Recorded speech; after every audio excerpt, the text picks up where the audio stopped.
Hachette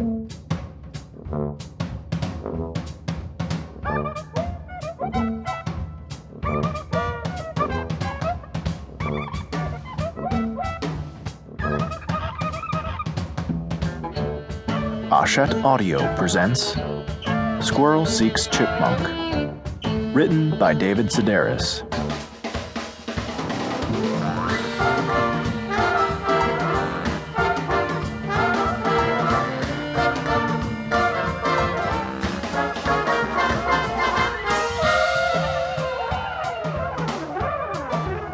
Read by David Sedaris, Elaine Stritch, Dylan Baker, and Sean Phillips.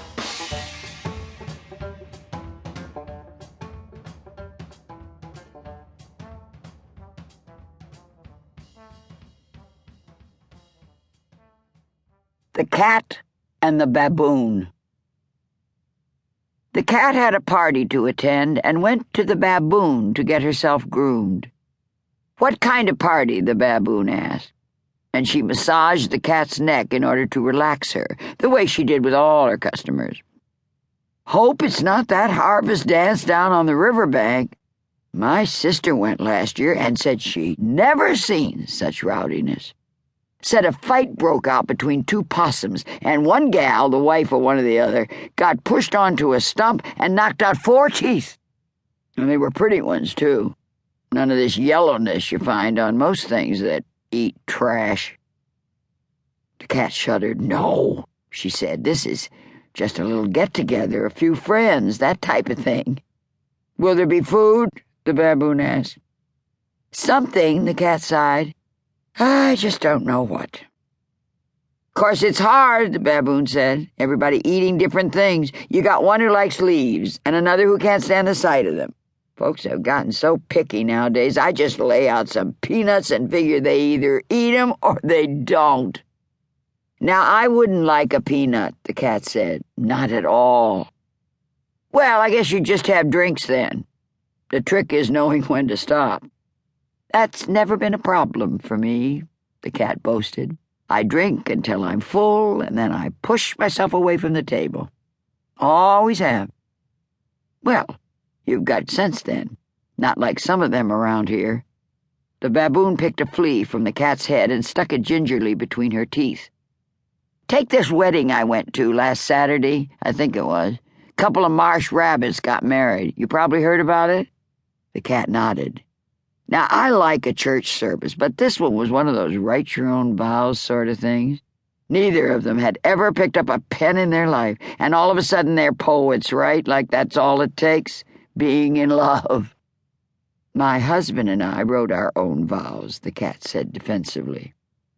"Oh, sure you did," the baboon said, "but you probably had something to say, not like these marsh rabbits carrying on that their love was like a tender sapling or some damn thing.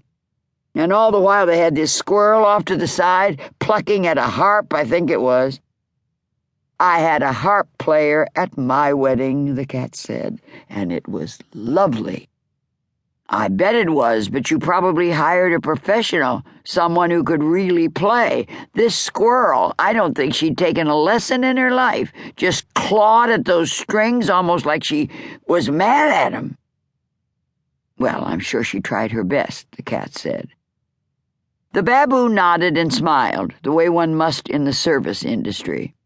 She'd planned to tell a story about a drunken marsh rabbit, the brother of the groom at last week's wedding, but there was no point in it now, not with this client anyway. Whatever she said, the cat disagreed with, and unless she found a patch of common ground, she was sure to lose her tip. "You know," she said, cleaning a scab off the cat's neck, "I hate dogs. Simply cannot stand them." "What makes you bring that up?" the cat asked.